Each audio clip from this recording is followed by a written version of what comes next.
ओ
वैदिके अमृत ध्यान साधना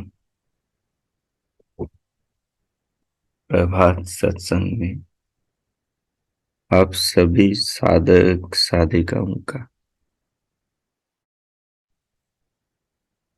उपासक उपासिकाओं का हार्दिक स्वागत है। आइए पूर्व की भांति आज के ब्रह्म मुहूर्त में, आज की ब्रह्म वेला में भी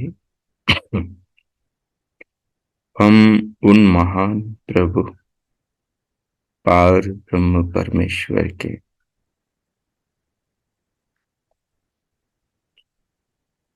सकल ऐश्वर्यों का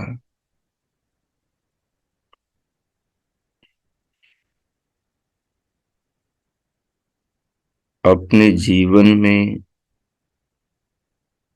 इस विशाल जगत में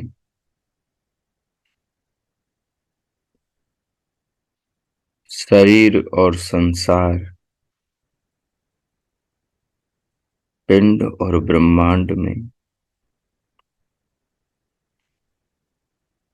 विचार विनिमय करते हुए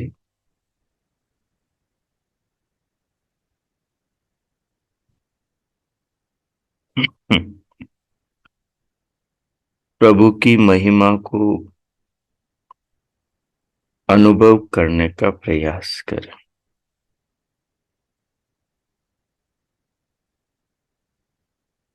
विगत दिवस हम विचार रहे थे,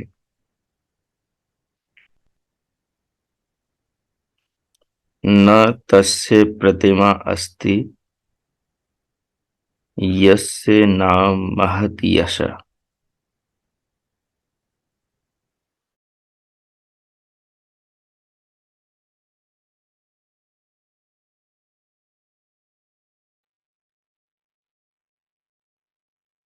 उस परमात्मा की कोई प्रतिमा नहीं है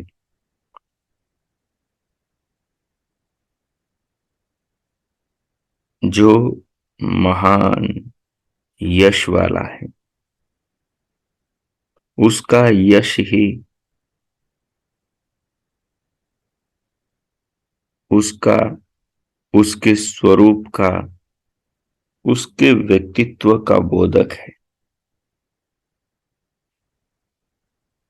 उसका यश उसके नाम में है, क्योंकि उसका नाम वैसा है जैसा वो है।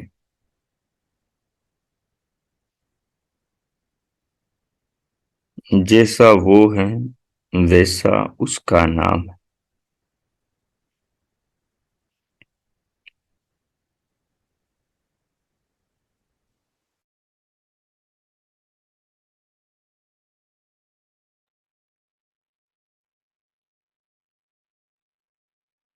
उसका नाम वैसा है जैसा उसका यश है। उसका यश हमें कहाँ देखने को मिलेगा? उसका यश उसकी सृष्टि में, उसके कार्यों में, उसकी रचनाओं में, उसकी व्यवस्थाओं में, उसके बनाए सृष्टि नियमों में सर्वत्र देखने को मिलेगा।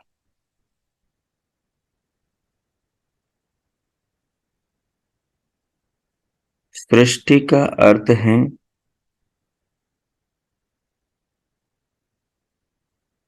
संसार की हर वस्तु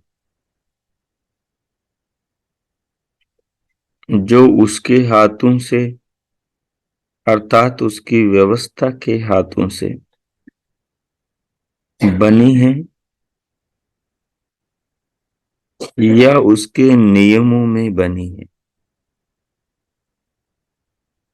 क्योंकि सृष्टि की हर वस्तु को धारण वही कर रहा है जो महान यश वाला, सृष्टि रूपी महिमा वाला है।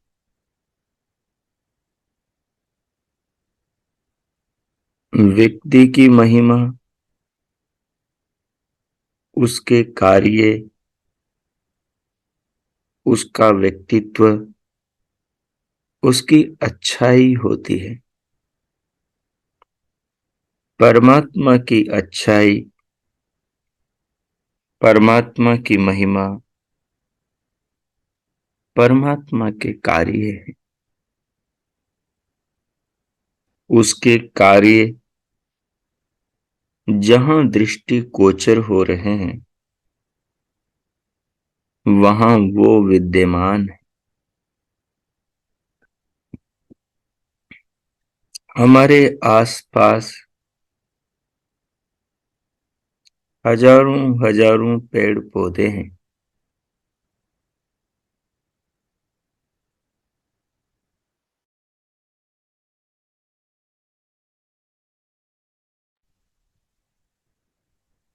हम्म, हमारे आसपास हजारों हजारों प्राणी हैं शरीरधारी। और हमारे आसपास ऐसी बहुत सारी चीजें हैं जो चीख चीख कर बता रही हैं कि उनका निर्माता कौन हो सकता है।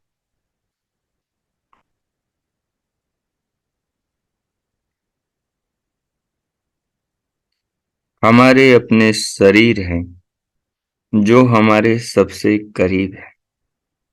ये हमारे शरीर हमको बता रहे हैं कि इनका निर्माता माता और पिता तो नहीं हो सकते। वो खुद इस बात के प्रमाण है कि वो शरीरों के निर्माता नहीं। इनके निर्माता शरीरों के हम भी नहीं हैं।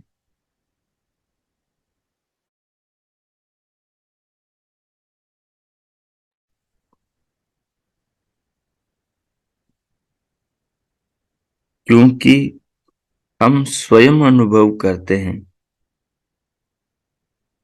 कि ये कार्य, ये यश, ये कृति, ये रचना हमारी बुद्धि के बाहर की बात है। क्योंकि रचना का रचयिता हमेशा जानता है अपनी रचना के बारे में। मनुष्य कोई कविता बनाता है तो जानता है कि उसने कविता रची है। वो कोई मकान बनाए, वो कोई वस्त्र से कुर्ता पजामा सलवार सूट अन्य कुछ सिले तो वो जानेगा कि उसने क्या किया। वो कोई मूर्ति बनाए, चित्र बनाए, पकवान बनाए, तो वो जानेगा कि उसने बनाया। परंतु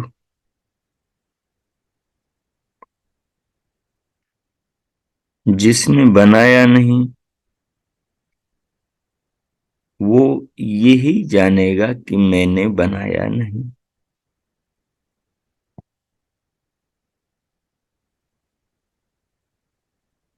और वो ये भी जानेगा कि कौन इसे नहीं बना सकता। मैंने बनाया नहीं, मेरे जैसा इसको बना नहीं सकता।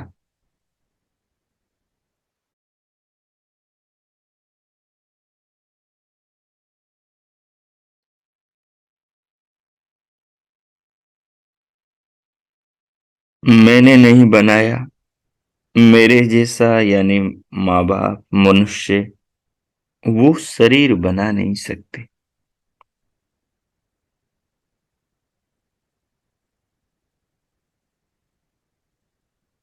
इसका मतलब सीधा है कि शरीर को बनाने वाला आज भी है। क्योंकि शरीर आज तो बने नहीं।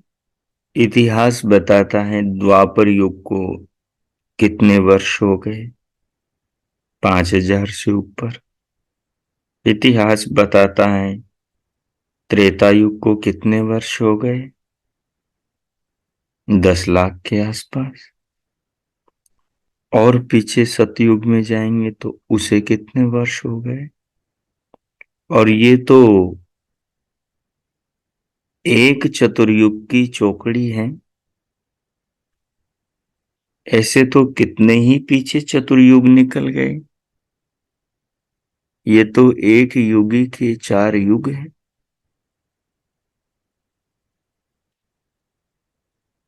तो इस युग में, जो त्रेता में, सतयुग में राजा हरिश्चंद्र आदि थे, और जो त्रेता में श्री राम आदि थे, और जो द्वापर में श्री कृष्ण और उस समय के संसार के लोग थे, और आज जो कलयुग में मैं और मेरे जैसे लोग हैं,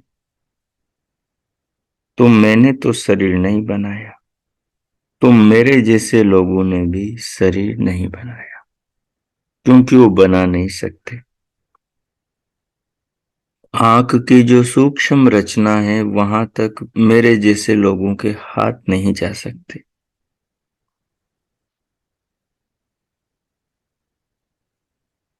शरीर के अंदर के जो पुर्जे हैं, उनको बनाने तक मेरे जैसे लोगों के गर्भ में हाथ कैसे जाएंगे।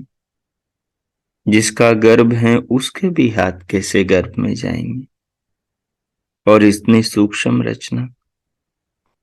तो ये तो स्पष्ट हुआ कि शरीर मेरी रचना नहीं है, मेरे माँ बाप की रचना नहीं है, मेरे जैसे किसी संसार के मनुष्य की रचना शरीर नहीं है। मेरा जन्म हुआ है 20, 30, 40 साल पहले, 60, 70, 80 साल पहले। तो जैसे मेरा जन्म हुआ था, वैसे आज भी मेरे घर में नए बच्चों का जन्म हो रहा है, नई बच्चियों का जन्म हो रहा है।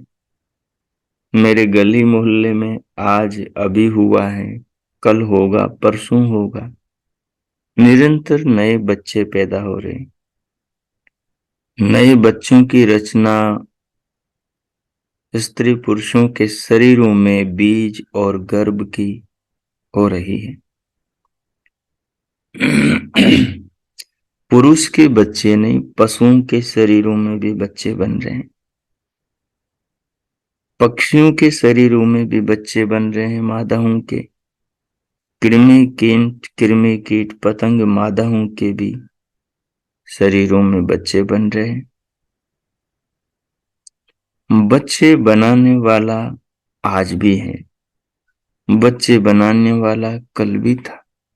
बच्चे बनाने वाला कलयुग, द्वापर, त्रेता और सतयुग में अपनी युगी में तो दिखाई दे ही रहा है कि सब अपने जैसे थे, प्रमाण उपस्थित है। तो ऐसी ही पीछे की युगियां, ऐसी ही आगे की युगियां होगी। तो जो बनाने वाला है, जो बच्चों को है, वो कल था, वो आज है, वो आगे भी होगा, पीछे को देखते हुए। और वो कहाँ है? जहां बच्चा बन रहा है।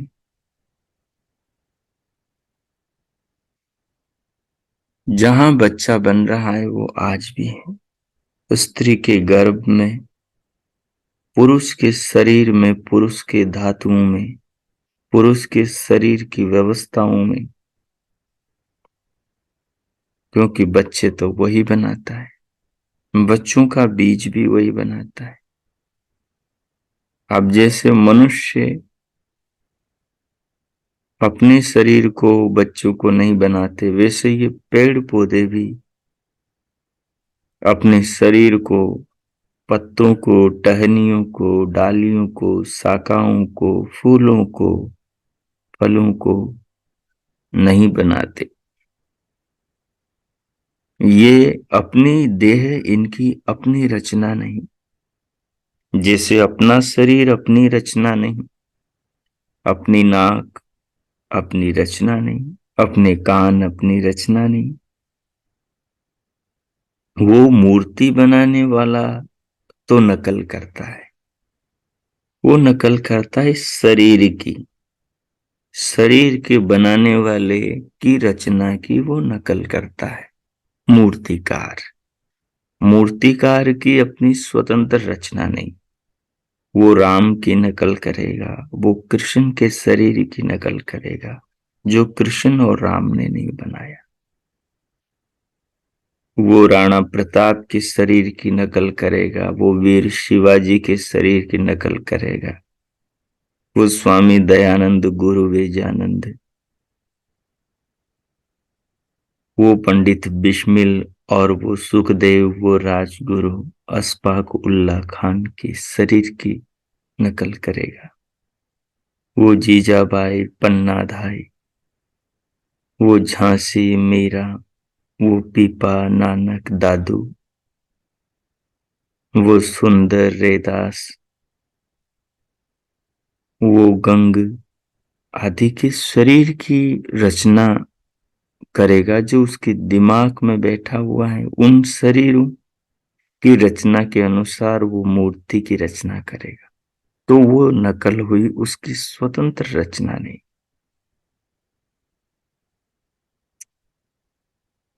तो मनुष्य तो नकल कर रहा है।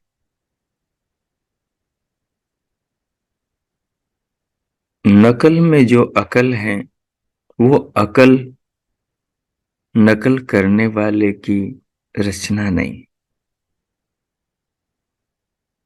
नकल में जो अकल आई है, वो अकल नकल करने वाले की रचना नहीं है। इसका मतलब क्या होगा कि नकल करने वाले की अकल भी किसी और की देन है। शरीर अपनी रचना नहीं, पेड़ पौधे अपनी रचना नहीं, पेड़ पौधों की रचना नहीं, अन्य प्राणी अपनी स्वयं की, नर मादा की रचना नहीं, तो किसकी रचना है? जिसकी रचना चांद है, जिसकी रचना सूरज है, जिसकी रचना अनंत आकाश में फैले ये तारे हैं, जिसकी रचना ये सागर, नदियां, पहाड़, पर्वत, झरने हैं, जिसकी रचना ये ऋतुएं, सर्दी, गर्मी, बरसात है, उसकी रचना शरीर है। उसकी रचना ये फूल, पत्ते, इनमें से निकलती सुगंध, इनका मीठा, कड़वा, कसेला, तीखा, कटु, खट्टा रस, सब उसकी रचना है। उसकी रचना को अपना कहकर मानव अभिमान करता है। ये अभिमान को जितना फैलाता जाता है उतना ये पसता चला जाता है, ममत्व में, अहमता में। जो इसका नहीं ये उसको मानने लगता है, तो इसके अंदर एक झूठ को बार बार दोहराने से वो झूठ उसे सच लगने लगता है। शरीर उसकी रचना नहीं, तो शरीर उसकी रचना नहीं, शरीर का मटेरियल उसकी रचना कैसे हो सकता है? शरीर हमारी रचना नहीं, शरीर का मटेरियल ये पंचभूत पृथ्वी जल अग्नि वायु आकाश, तो ये भी अपनी रचना नहीं। और शरीर के आधार तत्व पंचभूत, और इस शरीर का पालन जिन पांच भौतिक खाद्य पे, वृक्षों से, लताओं से, पेड़ पौधों से आते अन्नों से होता है, वो अन्न भी अपनी रचना नहीं, क्योंकि हमारे अंदर बीज बनाने की योग्यता नहीं।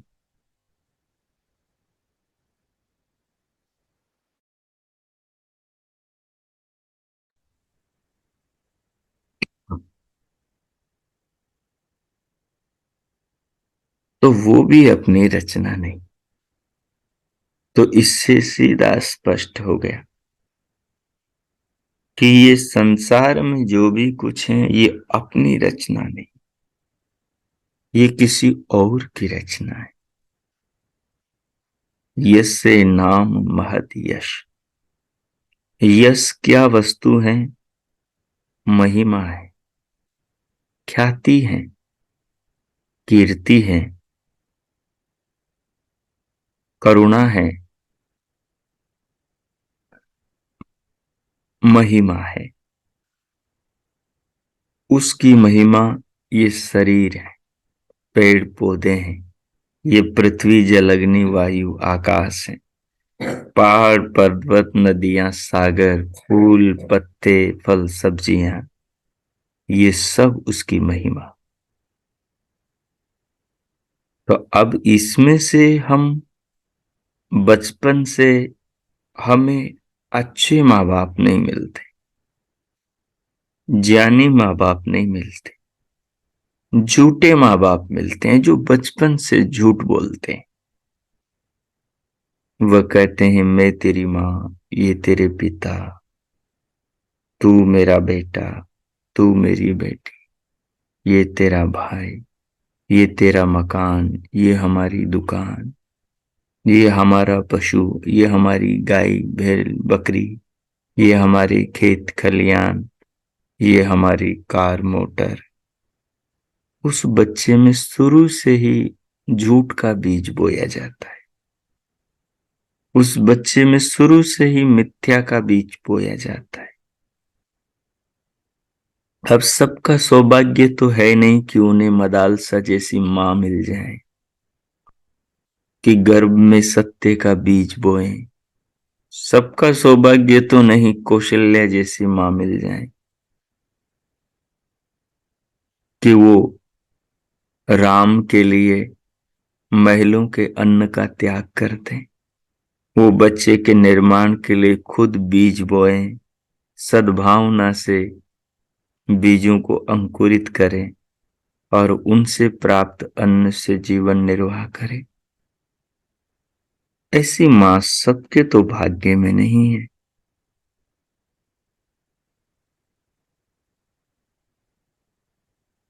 अन्नाधाय मिल जाए, जीजाबाई मिल जाए, झांसी मिल जाए, सीता मिल जाए, रुक्मणी मिल जाए, ऐसी मां सबके तो भाग्य में नहीं है कि वो गर्भ में कि वो पेट में ही ज्ञान की लोरियां सुनाए और बच्चे को संसार का सत्य का स्वरूप मानसिक मनोबल के द्वारा गर्भ तक संदेश के द्वारा उसके हृदय में मस्तिष्क में पहुंचा दे कि शरीर तेरा नहीं, पंचभूतों से बना परमात्मा की देन है। संसार में तेरा कुछ भी नहीं है। तेरा निर्माता असली पिता परमात्मा, तेरी निर्माता असली माता परमात्मा, तेरे लिए मेरे स्तनों में दूध का निर्माण करने वाला परमात्मा, तेरे शरीर की एक एक कोशिका को गर्भ में बनाने वाला परमात्मा। जब तू गर्भ से बाहर आएगा तो बाहर जो तुझे आंखों से दिखाई देगा वो सारा संसार परमात्मा का, उसकी व्यवस्था में बना, उसकी व्यवस्था में चल रहा, नियमों में बंधा। तो ऐसी मां मिले तो जन्म से ही सत्य का बीज बोए और ऐसा पिता मिल जाए जो प्रद्युमन के लिए 12 वर्ष तक ब्रह्मचर्य का व्रत करें।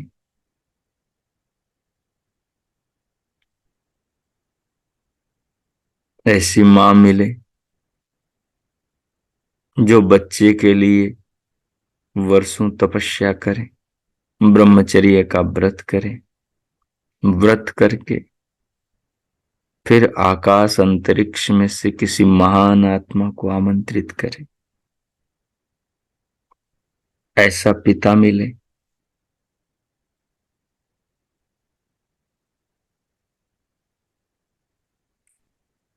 वासना में बीज बोने वाला ना हो, जिसे खुद पता नहीं ज्ञान विज्ञान का, वो तो संसार में मोह आसक्ति में जो वासनाओं ऐषणाओं में बंधा हुआ है, जिसका मन, जिसकी आत्मा, जिसका अंतकरण भरा हुआ है, उसके घर में जन्म लोगे तो सत्य का उपदेश कहाँ मिलेगा। तो हम सबको बचपन से, जन्म से, जन्म हुआ उससे पहले गर्भ में ही झूठ का उपदेश मिला। मेरा बेटा तेरा नहीं है।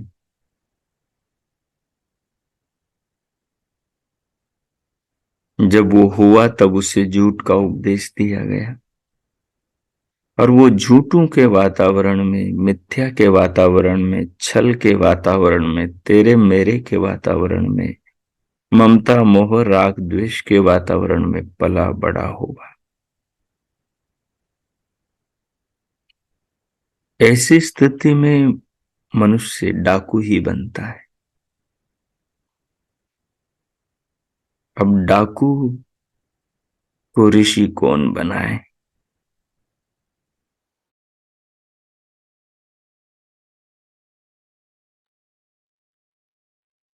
डाकुओं को ऋषि कौन बनाए? ये तो डाकू ही चाहे तभी ऋषि बन सकता है।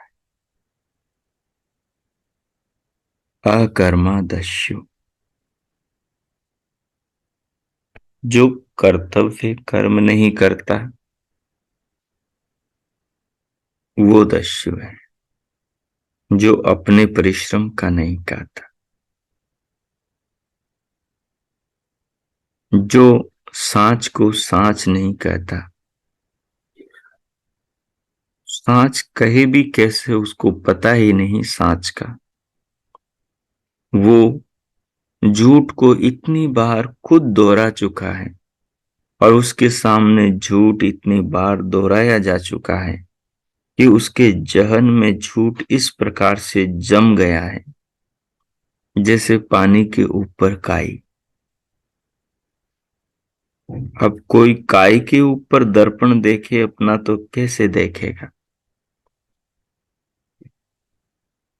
निस्तरंग जल के ऊपर तो मोटी खांज काई जमी हुई है। कोई काई को हटाए निर्मली डालकर तो फिर निस्तरंग जल में अपना चेहरा दिखाई दे।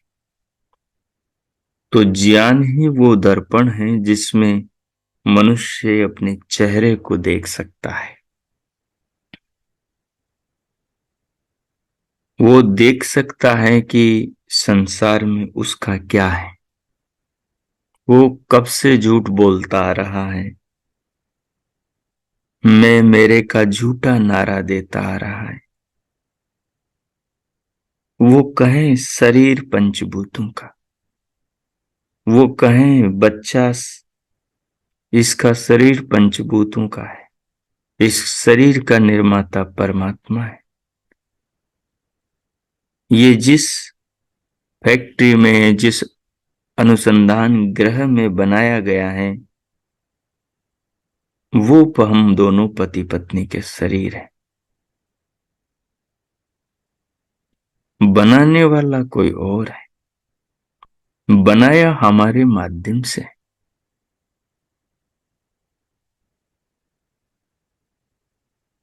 और इसमें हमारा कुछ भी नहीं, क्योंकि हमारे शरीर भी हमारे नहीं, वो भी पंचभूतों के हैं। हमें क्या पता एक उंगली जिन परमाणु से, पंचभूतों के कणों से बनी है, ये कण कहां कहां से आए हैं? कौन से देश का कौन सा कण आकर मेरे शरीर का नाक बनाए, नाक में लगाए। एक भवन के अंदर बहुत सारी ईंटें लगती हैं, पत्थर लगते हैं, रोड़ी बजरी कंक्रीट सीमेंट वादी लगते हैं। अब कौन सा पत्थर कौन सी खान से आया है, कौन सा रोड़ी कहाँ से आया है, कौन सी चीज कहाँ से आई है, अलग अलग देशों से आए हैं। कोई 100 किलोमीटर, कोई 200 किलोमीटर, कोई 500 किलोमीटर, कोई 1000 किलोमीटर, कहाँ कहाँ से आए हैं। और वो सारी चीजें एक जगह इकट्ठी हो गई, बन गया मकान, बन गया शरीर। अब परमाणु को इकट्ठा कौन कर सकता है? अणु को, द्वयणुक, त्रिश्रेणुक, चतुष्णु को कौन इकट्ठा कर सकता है? न हमारे पिता, न हमारी माता, न दुनिया के किसी शरीरधारी में ये योग्यता। तो ये योग्यता जिसमें है, वो महान यश वाला है, ये यश उसका है। अब ये बात हमें जीवन में याद रहे। उठते बैठते बोलते, खाते पीते, चलते फिरते, वार्तालाप करते हुए, कपड़े पहनते हुए, जूते पहनते हुए, शीशे में अपना शरीर देखते हुए, ये बात हमें याद रहे। बच्चों को पालते हुए, उनको अपना कहते हुए, बच्चों को पैदा करते हुए, उनकी तैयारी करते हुए, ये बात हमें याद रहे कि हमारा कुछ नहीं। मकान बनाते हुए, ईंट पर ईंट रखते हुए, नोट गिनते हुए, पैसे देते और लेते हुए, ये हमें याद रहे कि हमारा कुछ नहीं। तो अध्यात्म की दिशा का द्वार खुलता है, तो आत्मा परमात्मा की ओर तीव्रता से बढ़ता है। तो फिर संसार में तनाव नहीं होता, फिर राग द्वेष नहीं होता, फिर दिमाग में शांति रहती है, फिर जीवन में स्थिरता आती है, फिर मन में वासना नहीं उठती, फिर ऐषणाएं नहीं उठती, फिर सब अपने और हम सबके हो जाते हैं, फिर मानवता का प्रेम पैदा होता है।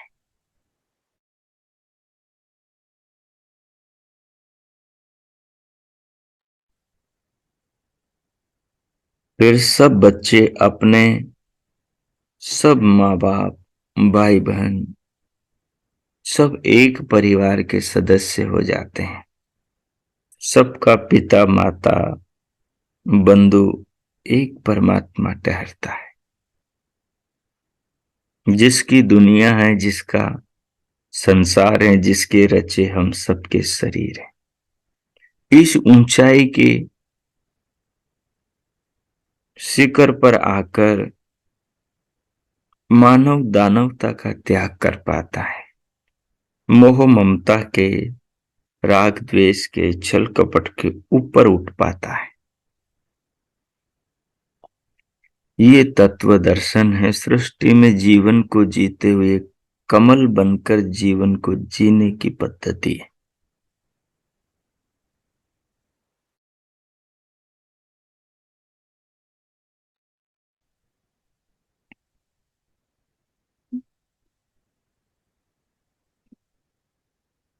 फिर संसार छूटते हुए आदमी के प्राण नहीं निकलते।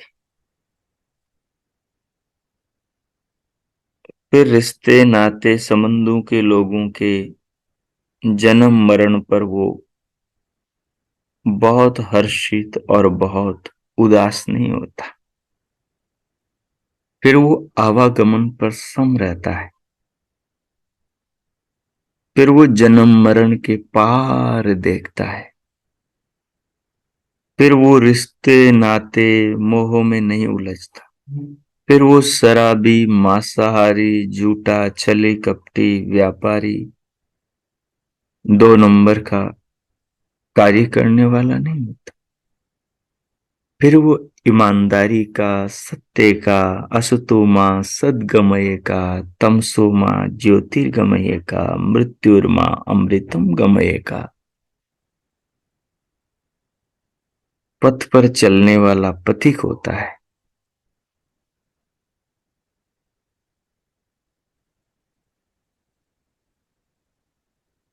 अगर ये सत्य आदमी बार बार नहीं दोहराएगा कि धन मेरा नहीं, शरीर मेरा नहीं, पत्नी मेरी नहीं, पति मेरा नहीं, बच्चे मेरे नहीं, माँ बाप मेरे नहीं, मकान मेरा नहीं, ईंट पत्थर मेरा नहीं, चांद सूरज मेरे नहीं, धरती आकाश मेरा नहीं, ये सब चीजें मेरी नहीं है, ये सब चीजें इनके बनाने वाले की हैं, ये हवा, ये पेड़, ये ऑक्सीजन, ये धरती, इस पर जन्म लेने वाले सब मेरे भाइयों की, मेरी बहनों की, हम सब की है। हम सब का एक पिता, ये सारा संसार एक परिवार है। अगर इन बातों को दोहराएगा नहीं तो इस सत्य का उसे बोध नहीं होगा, इस सत्य से वो रूबरू नहीं होगा। इसको वो जितना दोहराएगा उतना ही उल्टे कदम सत्य के द्वार पहुंचेगा। अभी वो सुलटे कदम असत्य पर चलकर असत्य के कीचड़ में डूब गया है। अब वो जितने असत्य के हाथ पांव मारेगा, जितना झूठ बोलेगा, जितना इस बात को दोहराएगा, शरीर मेरा, पत्नी मेरी, बच्चे मेरे, मकान मेरा, भवन मेरा, दुनिया मेरी, इतना मेरा, उतना मेरा, यश मेरा, प्रसिद्धि मेरी, पद मेरा, मेरा नाम लो, मेरे नाम के चिट लगवाओ, पत्थर बनवाओ, जगह जगह चिपकाओ, बताओ दुनिया को ये मकान मैंने बनाया, ये दान मैंने दिया, ये गाड़ी मेरी, ये बंगला मेरा, ये सब झूठ है। जितना दोहराएगा आदमी, जितना इस मिथ्या को दोहराएगा, उतना ही मिथ्या में, उतना ही झूठ में, उतना ही नरक में जाएगा, उतना ही अविद्या के कीचड़ में धसेगा, उतना ही अविद्या के बंधनों में बंधेगा, फंसेगा और लक 84 की यात्रा में जाएगा।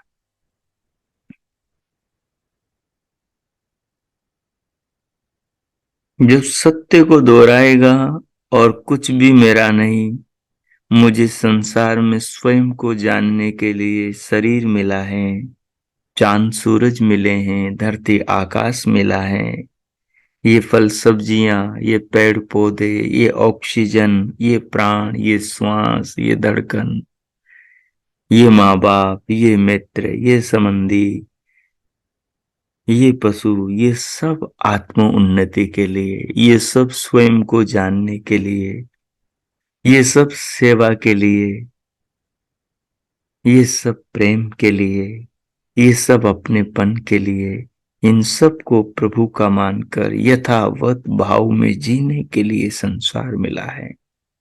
अगर कोई इस तरह जीवन जिएगा तो सत्य के द्वार पहुंचेगा, नहीं तो मिथ्या के द्वार ही पहुंचेगा। असतो मां सद्गमय नहीं होगा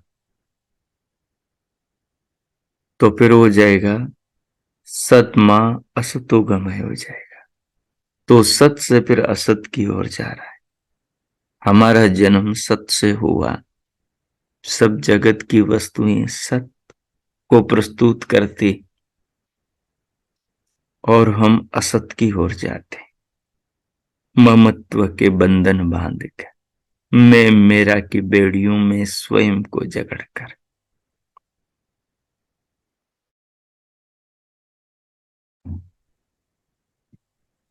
तो इस प्रकार चिंतन करें, इस प्रकार दिन रात चिंतन करें, सुबह से शाम, शाम से सुबह, जब भी ख्याल आए, जब भी ध्यान जाए, जीवन में इस बात पर विचार करें।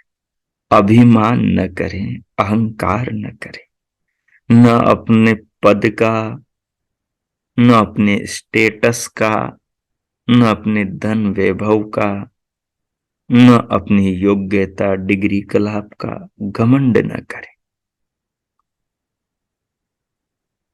अपने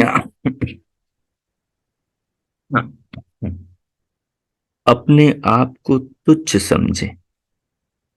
हार्ट अटैक आता है ना, चुटकी में आदमी चले जाता है, सारा घमंड धरा रह जाता है। ठोकर लगती है ना, खांसी आती है ना, कुछ भी नहीं चलता। बुखार आती है ना, कुछ भी नहीं चलता, ढेर हो जाता है। जैसे डाल टूट के गिरती है ना, धड़ाम से गिर जाता है, सारी शक्ति चली जाती, कुछ भी नहीं। अभिमान व्यर्थ है, घमंड व्यर्थ है। वो रहीम ने ठीक कहा था। किसी ने पूछा कि तुम दान देते हुए, सेवा करते हुए निगाह क्यों नीचे रखते हो, ऊपर क्यों नहीं रखते? इतनी बड़ी चीजें दे रहे हो, इतना ऊंचा काम कर रहे हो। बोले देने वाला कोई और है, लोग समझते हैं मैं दे रहा हूं, इसलिए मेरे नैन नीचे है। मैं नहीं चाहता कि झूठ के संस्कार मेरे अंदर पड़े, नहीं चाहता कि जो मैंने किया ही नहीं उसका श्रेय मुझे मिले। तो इतने पवित्र बनो, इतने साफ सुथरे अंतकरण को करो। साधना के द्वार तब खुलेंगे, परमात्मा से करीब हम तब पहुंचेंगे, तब परमात्मा का स्नेह मिलेगा, तब परमात्मा का प्रेम मिलेगा, तब परमात्मा की करुणा बरसेगी, तब उसकी अनुभूति होगी। ऐसे झूठों को दोहराते हुए नहीं होगी, उल्टे चलते हुए नहीं होगी, अविद्या में और लपेटते हुए स्वयं को नहीं होगी। इसलिए न तस्य प्रतिमा अस्ति यस्य नाम महदेश, भगवान की कहीं कोई प्रतिमा नहीं, कहीं कोई शरीर में वो हमें नहीं मिलेगा। शरीरधारी के रूप में, अवतार के रूप, ये सारा संसार, ये सब कुछ जगत उसकी महिमा है। वो कण कण में विराजा हुआ है। जब से बच्चे हो रहे हैं, पेड़ पौधे बन रहे हैं, ये सारी दुनिया चल रही, तब से वो हैं और आज भी बन रहे हैं। आज भी सृष्टि में नए पदार्थों की उत्पत्ति हो रही है, स्थिति हो रही है, पालन हो रहा है। जहां जहां उत्पत्ति स्थिति पालन हो रहा है, सर्वत्र वो भगवान है। स्त्री के गर्भ में, शरीर की एक एक कोशिका में, धरती के ऊपर, धरती के नीचे, धरती के अंदर, चांद सूरज में, पूरे गैलेक्सी आकाश गंगाओं में, सब में वो है। निराकार है, निर्विकार है, सर्वज्ञ है, सर्वत्र पहुंचा हुआ है। इस प्रकार हम उसको अपने चिंतन में लाएं और जीवन को समझें, तो हम साधना की ओर आगे बढ़ेंगे। जो अभी आपने सुना, अब इसका आप ध्यानमय चिंतन करें अगले 10 मिनट तक। मैं मौन होता हूं। जिस किसी आलती पालती में बैठे हैं, कमर पीठ गर्दन को सीधा रखते हुए, सहज रखते हुए, नेत्र बंद और पलकों को सहज रखते हुए, हथेलियों को गोद में रखते हुए, तपस्वियों की तरह, मुनियों की तरह, सिद्धों की तरह, ऋषि ऋषिकाओं की तरह मुखमंडल पर प्रसन्नता रखते हुए, जीवन रूपी सौभाग्य को अनुभव करते हुए, प्राणों के देने वाले परमात्मा को निराकार रूप में इस शरीर में श्वास देते हुए उनके प्रति हृदय में प्रेम की धारा अनुभव करें। धीरे धीरे उनके प्रेम को प्राण रूप में ग्रहण करें, भीतर रोकें, नाद सुने, प्रकाश देखें और प्रभु के नाम का मानस जप जपे। अपनी चेतना आत्मा से उनके रचे शरीर को, उनकी करुणा कृपाओं को अनुभव करें। और जो अभी चिंतन किया है, इसको दोहराएं। जितना याद रहा इसको दोहराएं। अब मैं मौन होता हूं। जो आपने सुना उस पर ध्यान में चिंतन करें। ओम कीजिए।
ओ ओ इस प्रकार, इस प्रकार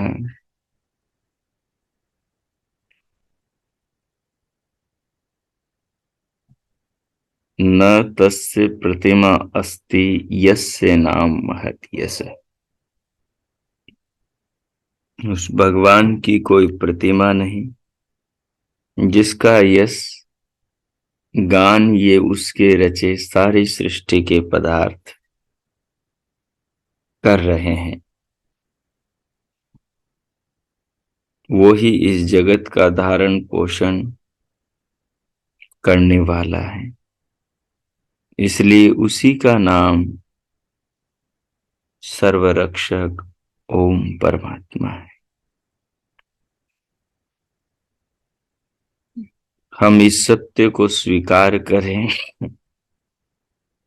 और जीवन में इसे धारण करें, व्यवहार में उतारें, ताकि जो झूठ बोल करके हमने विपरीत संस्कार बना लिए हैं वो सत्य के संस्कारों से शुद्ध हो, अंतकरण निर्मल हो और हमारी आत्मा को परमात्मा से मिलने दे। बाधक हमारे अंतकरण के झूठे विचार हैं जो आत्मा को वृत्ति बनकर अपने में उलझाए रहते हैं, जो हमारे अंदर नाना प्रकार का अभिमान और दोष दुर्गुण पैदा करते हैं। तो हम इस अंदर के विज्ञान को समझकर इसके राजा बने, इसके अनुसार चले नहीं, इसको अपने अनुसार चलाएं। तो इस प्रकार इस ध्यान चिंतन का जो आपने भाव, जो समझ बनाई है उसको आत्मसात करें और प्रभु का धन्यवाद करें।